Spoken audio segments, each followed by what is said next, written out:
Hello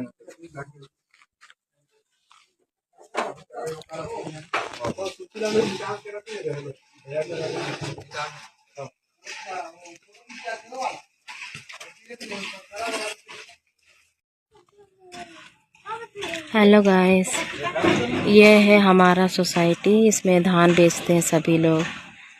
ये देखो,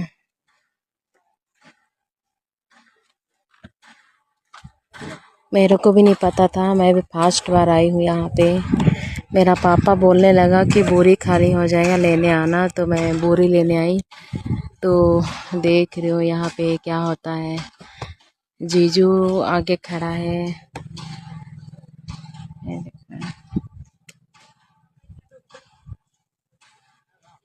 अभी तो बहुत कम लोग लाए हैं, इसके लिए जगह खाली है, बाद में भर जाएगा यहाँ पे।